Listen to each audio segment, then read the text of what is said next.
नमस्कार, सुप्रभात. मी सागर जोशी. TV9 मराठीमध्ये आपलं स्वागत आणि बुलेटिनच्या सुरुवातीलाच एक धक्कादायक बातमी आहे. घाटकोपरमधील होर्डिंग दुर्घटनेमध्ये आतापर्यंत 14 जणांचा मृत्यू झालाय तर 88 जण जखमी झाले आहेत. आज सकाळी पुन्हा एकदा बचाव कार्य सुरू करण्यात आलंय आणि काल झालेल्या वादळी वाऱ्यामुळे घाटकोपरमध्ये पेट्रोल पंपावर भलं मोठं होर्डिंग्स कोसळलं.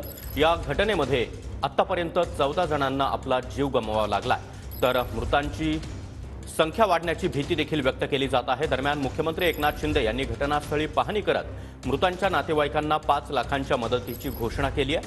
होर्डिंग्ज लावणाऱ्या कंपनीविरोधात गुन्हा दाखल करण्यात आला आहे. तर ही दृश्य आपण पाहतो आहोत. कालच्या वादळी वाऱ्यादरम्यान हे होर्डिंग्ज कोसळलं आणि आज सकाळची ही दृश्य आहेत. अद्यापही बचाव कार्य सुरू आहे आणि या संदर्भात अधिक माहिती देण्यासाठी घटनास्थळावरून आमचे प्रतिनिधी नंदकिशोर गावडे सध्या आपल्या सोबत आहेत. नंदकिशोर, या दुर्घटनेला 16 तास जवळपास उलटून गेलेले आहेत.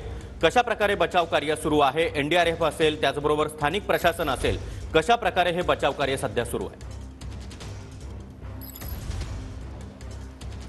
नक्कीच सागर, 16 तास उलटून गेलेले आहेत. काल सायंकाळच्या दरम्यान संपूर्ण वादळी वाऱ्यामुळे हा संपूर्ण जो होर्डिंग होता, आपण हा दृश्य बघतोय, भयानक असा मोठा 120 बाय 120 फूटचा जो उंच आणि लांब जो होर्डिंग होता, तो अख्खा होर्डिंग हा पेट्रोल पंपावरती कोसळल्यामुळे खाली असलेल्या संपूर्ण गाड्या, संपूर्ण जे लोक होती त्यांच्या अंगावरती हा संपूर्ण होर्डिंग कोसळलेला आपल्याला पाहायला मिळते. खरं तर काल संध्याकाळपासून संपूर्ण जे NDRFच्या टीम असेल किंवा स्थानिक प्रशासन असते ते जोमाने जे संपूर्ण रेस्क्यू ऑपरेशन आहे ते सध्या करत असलेलं आपल्याला पाहायला मिळते.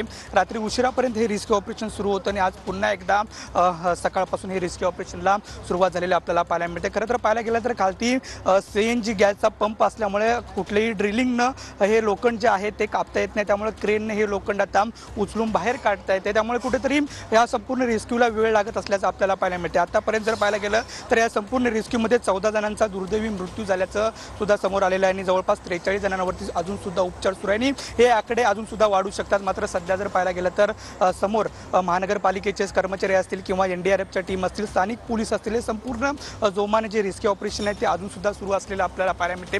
या संपूर्ण परिसरात मोठा पोलीस बंदोबस्त तैनात करण्यात आलेला आपल्याला पाहायला मिळते. मात्र सागर, प्रश्न असा उपस्थित होतो की हे संपूर्ण 14 जणांचा मृत्यू झालेला आहे, 5 लाखांची जरी घोषणा केली तर याला जबाबदार नेमका कोण, असा एक जो प्रश्न आहे तो खरं तर समोर येत असलेला आपल्याला पाहायला मिळते. दुर्घटना झालेल्या होर्डिंगच्या मागे जो इगो कंपनी, या कंपनीचं नेमकं विजन काय होतं? कारण हे संपूर्ण जो होर्डिंग होता हा अनधिकृत होता.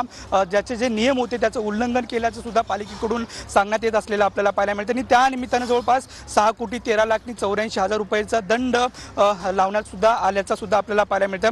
महत्त्वाचे म्हणजे याच कंपनीचे आणखी 7 जे अनधिकृत होर्डिंग आहेत ते याच संपूर्ण परिसरात असल्याचं आपल्याला पाहायला मिळते.